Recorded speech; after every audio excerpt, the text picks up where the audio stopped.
മിശിഹായിൽ അനുഗ്രഹീതരായവരെ, ദിവ്യകാരുണ്യ ഈശോ ഈ ദിവസം നിങ്ങളെല്ലാവരെയും സമൃദ്ധമായി അനുഗ്രഹിക്കുകയും അവിടുത്തെ കൃപകൾ കൊണ്ടും അനുഗ്രഹങ്ങൾ കൊണ്ടും നിങ്ങളെ ഓരോരുത്തരെയും നിറയ്ക്കുകയും ചെയ്യട്ടെ എന്നും പ്രത്യേകമായിട്ട് പ്രാർത്ഥിക്കുകയാണ്. വിശുദ്ധ മത്തായിയുടെ സുവിശേഷത്തിന്റെ 6-ാമത്തെ അധ്യായത്തിന്റെ 25-ാമത്തെ തിരുവചനത്തിലൂടെ ഈശോനാഥൻ നമ്മെ പഠിപ്പിക്കുകയാണ്, നിങ്ങൾ ഒന്നിനെക്കുറിച്ചും ഉത്കണ്ഠാകുലരാകേണ്ട. കർത്താവ് ഒരു കൽപ്പന പോലെ നമ്മളോട് പറയുക, ഒന്നിനെക്കുറിച്ചും ഉത്കണ്ഠ നമ്മുടെ ജീവിതത്തിൽ വേണ്ട എന്ന്. നമ്മുടെ ജീവിതത്തിൽ ഒത്തിരി ദുഃഖങ്ങൾ ഉണ്ടായിരിക്കാം, വേദനകൾ ഉണ്ടായിരിക്കാം, ജീവിതത്തിൽ ഒത്തിരി കുറവുകൾ ഉണ്ടായിരിക്കാം, വീഴ്ചകൾ ഉണ്ടായിരിക്കാം, ബലഹീനതകൾ ഉണ്ടായിരിക്കാം. ഈ കുറവിന്റെയും ഈ കടബാധ്യതകളുടെയും രോഗത്തിന്റെയും വേദനകളുടെയും ദുഃഖത്തിന്റേതുമായ ജീവിതാവസ്ഥകളുടെ നടുവിലും ഉത്കണ്ഠയില്ലാതെ ജീവിക്കുവാനായിട്ട് നമുക്ക് ഓരോരുത്തർക്കും സാധിക്കണം. ഈ നോമ്പ് കാലത്തിൽ നമ്മൾ ഓരോരുത്തരും നേടിയെടുക്കേണ്ട വലിയൊരു കൃപയും ഇതാണ്. ഈ നോമ്പുകാലം പരിപൂർണമായിട്ടും ദൈവത്തിൽ ആശ്രയിച്ചുകൊണ്ടുള്ള ഒരു ജീവിതം നയിക്കുന്ന കാലഘട്ടമാണ്. നമുക്കറിയാം, നമ്മുടെ ജീവിതത്തിൽ ചിലതെല്ലാം നമ്മൾ മാറ്റിവെച്ചിരിക്കുകയാണ്. ഇറച്ചി, മുട്ട, മീന്, അങ്ങനെ നമ്മുടെ ജീവിതത്തിന്റെ ചില കാര്യങ്ങൾ നമ്മൾ മാറ്റിവെച്ചിരിക്കുക. എന്തിനു വേണ്ടിയിട്ടാ? ഇതിനേക്കാളും ഉപരി എന്റെ ദൈവത്തിൽ ഞാൻ ആശ്രയിക്കുന്നു. നമുക്കറിയാം, നമ്മൾ ഇറച്ചി കഴിക്കുമ്പോൾ, മുട്ട കഴിക്കുമ്പോൾ, പാല് കഴിക്കുമ്പോൾ നമ്മുടെ ശരീരത്തിന് ഒരു ബലം കിട്ടും. ശരീരത്തിനൊരു ബലം, മനസ്സിനൊരു സുഖം, ഇതൊക്കെ ലഭിക്കുന്നതിന് വേണ്ടിയിട്ടാണ് നമ്മൾ ഓരോരുത്തരും ഈ മുട്ടയും പാലും ഇതെല്ലാം കഴിക്കുന്നത്. പ്രിയപ്പെട്ടവരെ, ഈ ഭൂമിയിലെ കാര്യങ്ങൾ നമുക്ക് നൽകുന്നതിനേക്കാൾ ബലം കർത്താവ് നമുക്ക് നൽകും. കർത്താവാണ് നമ്മുടെ ബലമെന്ന് നമ്മൾ ഏറ്റുപറയുകയാണ് ചിലതെല്ലാം നമ്മൾ ഈ നോമ്പിൽ ഉപേക്ഷിക്കുമ്പോൾ. അപ്പോ ഈ നോമ്പ് കാലത്തിന്റെ ഏറ്റവും വലിയ ചൈതന്യം ഇത് തന്നെയാണ്. കർത്താവാണ് എന്റെ ബലം. എന്റെ ബലം കർത്താവാണെങ്കിൽ ഞാൻ ഒന്നിനെക്കുറിച്ചും ആകുലതപ്പെടില്ല. കർത്താവാണ് എന്റെ ബലമെങ്കിൽ ഞാൻ ഒന്നിനെക്കുറിച്ചും ഉത്കണ്ഠാകുലരാവില്ല. പ്രിയപ്പെട്ട ദൈവമക്കളെ, ഉത്കണ്ഠയുണ്ടാകുന്നതിന്റെ കാരണം, ആകുലപ്പെടുന്നതിന്റെ കാരണം എന്താണെന്നറിയാവോ? കർത്താവിനെ ബലമായി സ്വീകരിച്ചിട്ടില്ല.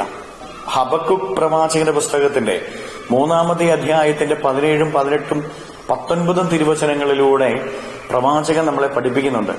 കർത്താവിൽ ഞാൻ ആനന്ദിക്കും, എന്തെന്നാൽ കർത്താവാണ് എന്റെ ബലം. പ്രിയപ്പെട്ടവരെ, ദൈവത്തിൽ ആനന്ദിക്കണമെങ്കിൽ ദൈവമാണ് എന്റെ ബലമെന്ന് ഏറ്റുപറയാനും ദൈവത്തെ ജീവിതത്തിന്റെ ബലമായിട്ട് സ്വീകരിക്കാനായിട്ടും നമുക്ക് ഓരോരുത്തർക്കും സാധിക്കണം. പത്രോസിലേക്ക് എഴുതിയ 1-ാം ലേഖനത്തിന്റെ 5-ാം അധ്യായത്തിന്റെ 6-ാം തിരുവചനത്തിലൂടെ കർത്താവ് നമ്മളെ പഠിപ്പിക്കുന്നുണ്ട്, നിങ്ങളുടെ ഉത്കണ്ഠകളെല്ലാം കർത്താവിനെ ഏൽപ്പിക്കുവിൻ, അവിടുന്ന് നിങ്ങളുടെ കാര്യങ്ങളിൽ ശ്രദ്ധാലുവാണ്.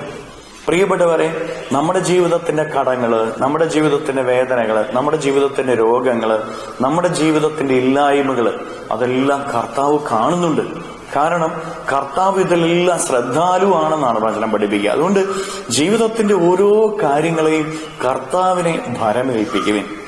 എല്ലാം കർത്താവിനെ ഭരമേൽപ്പിച്ചവന്റെ ജീവിതത്തിൽ ആകുലതയുണ്ടാവില്ല, ഉത്കണ്ഠയുണ്ടാവില്ല. സ്വന്തം ശക്തിയെ ബലമായി സ്വീകരിക്കുന്നവർക്കാണ് ഉത്കണ്ഠയും ആകുലതയും ഒക്കെ ഉണ്ടാകുന്നത്. അതുകൊണ്ട് പ്രിയപ്പെട്ടവരെ, നമ്മുടെ എല്ലാ കാര്യങ്ങളും കർത്താവിനെ നമുക്ക് ഭരമേൽപ്പിക്കാം. കർത്താവിനെ നമ്മുടെ ബലമായിട്ട് നമുക്ക് സ്വീകരിക്കാം. അവിടുന്ന് നമ്മുടെ കാര്യങ്ങളെ ശ്രദ്ധാലുവാണ്.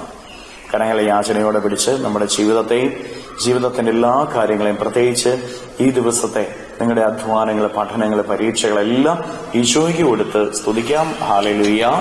ഈശോയെ നന്ദി. Hallelujah, hallelujah, hallelujah, hallelujah, hallelujah, hallelujah. കർത്താവായ ഈശോയെ മക്കളെ ഓരോരുത്തരെയും സമർപ്പിക്കുന്നു. ഇവരെ ഓരോരുത്തരെയും അനുഗ്രഹിക്കുകയും ആശീർവദിക്കുകയും ചെയ്യണമേ. ഇവരുടെ ഈ ദിവസത്തെ എല്ലാ കാര്യങ്ങളിലും അങ്ങ് ഇടപെടണമേ. ഇവരെ ഓരോരുത്തരെയും സംരക്ഷിക്കുകയും പരിപാലിക്കുകയും ചെയ്യണമേ. കർത്താവെ, അങ്ങാണ് ഞങ്ങളുടെ ജീവിതത്തിന്റെ ബലമെന്ന് ഏറ്റുപറയുവാനും അങ്ങയെ ഞങ്ങളുടെ ബലമായി സ്വീകരിക്കുവാനുള്ള കൃപ ഞങ്ങൾക്ക് ഓരോരുത്തർക്കും നൽകണമേ. അങ്ങയിൽ ആശ്രയിച്ച് ജീവിക്കുവാനുള്ള ശക്തി ഞങ്ങൾക്ക് നൽകണമേ. ഈശോയെ, ഈ ദിവ്യകാരുണ്യത്താൽ ആശീർവദിക്കുമ്പോൾ അങ്ങയുടെ ബലം ഇവരിൽ ഇപ്പോൾ നിറയട്ടെ എന്ന് പ്രാർത്ഥിക്കുന്നു. തിന്മയെ എതിരിടാനുള്ള ബലം, പൈശാചിക ശക്തിയെ എതിരിടാനുള്ള ബലം, നാരകീയ ശക്തിയെ എതിരിടാനുള്ള ബലം, പരാജയങ്ങൾക്ക് മീതെ നിൽക്കാനുള്ള ബലം ഇവർക്ക് നൽകണമേ. കർത്താവെ, ഇവരുടെ ജീവിതത്തിൽ നിന്ന്, ജീവിതത്തിന്റെ വഴികളിൽ നിന്ന്, പഠനങ്ങളിൽ നിന്ന്, പരീക്ഷകളിൽ നിന്ന് സർവ്വ തിന്മകളും ബന്ധനങ്ങളും കെട്ടുകളും പിശാചിന്റെ ഉപദ്രവങ്ങളും നാരകീയ ശക്തിയുടെ പ്രവർത്തനങ്ങളും പൈശാചിക ശക്തിയുടെ പ്രവർത്തനങ്ങളും ഇവരിൽ നിന്ന് ബന്ധിച്ചു നിർവീര്യമാക്കി നരകാഗ്നിയിലേക്ക് അട്ടിപ്പായിക്കുന്നു. എല്ലാ കെട്ടുകളും ഇവരുടെ ജീവിതത്തിൽ നിന്ന് അഴിയട്ടെ എന്ന് കൽപ്പിക്കുന്നു. പരാജയങ്ങളും തടസ്സങ്ങളും മാറിപ്പോകട്ടെ എന്ന് കൽപ്പിക്കുന്നു. Hallelujah, hallelujah, hallelujah. നിത്യപിതാവും പുത്രനും പരിശുദ്ധാത്മാവുമായ സർവേശ്വര എന്നേക്കും ആമേൻ.